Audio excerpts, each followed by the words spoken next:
Hey everyone, it's June 29th, and that means that if today is your birthday, you share with serial killer Francis Donald Nemechek, who killed 5 women and children in Kansas from 1974 to 1976. And that is him right up there. Born in 1950, Nemechek's father was a World War II veteran who returned to the U.S. to farm wheat. While he got poor grades and was a prankster in school, he was a gifted mechanic, fixing tractors that puzzled even experienced farmhands. After high school, he was hired for those skills, going from town to town across the Midwest, fixing fouled-up farm equipment. Nemechek had been mugged as a boy and was often scared to leave his hotel room while on the road, which led to only having sporadic employment, eventually becoming a trucker. Despite his troubles, he met and married a woman in his early 20s with whom he had a son. The marriage didn't last, however, and the pair had a contentious divorce in 1974. Later that year, he first ran into trouble with the law, being arrested for disorderly conduct, which was the least of his transgressions. That December, he got into a fight with his ex-wife about visitation for his son. After the fight, Nemechek went for a drive and shot out the tire of a car he saw driving that night with 2 young women and a child in it. He approached the car, but sensing danger, the driver and passengers rolled up their windows and refused to speak to him.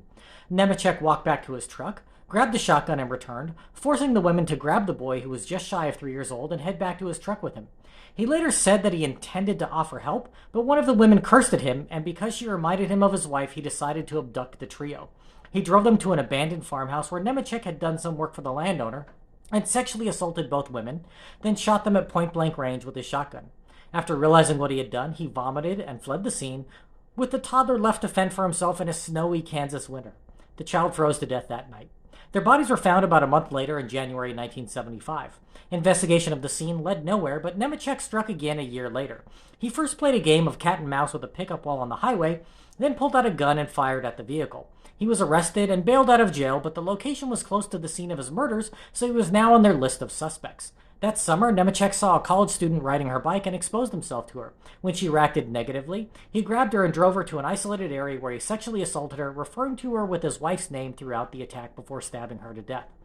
6 weeks later, Nemechek abducted a teenager who worked at Cedar Bluff Reservoir, a public recreation area in rural Kansas. He sexually assaulted her, and the victim told him that her father would get him, at which point he stabbed her to death with a hunting knife and threw her nude body off a cliff. He left behind a thumbprint that the FBI found at the scene.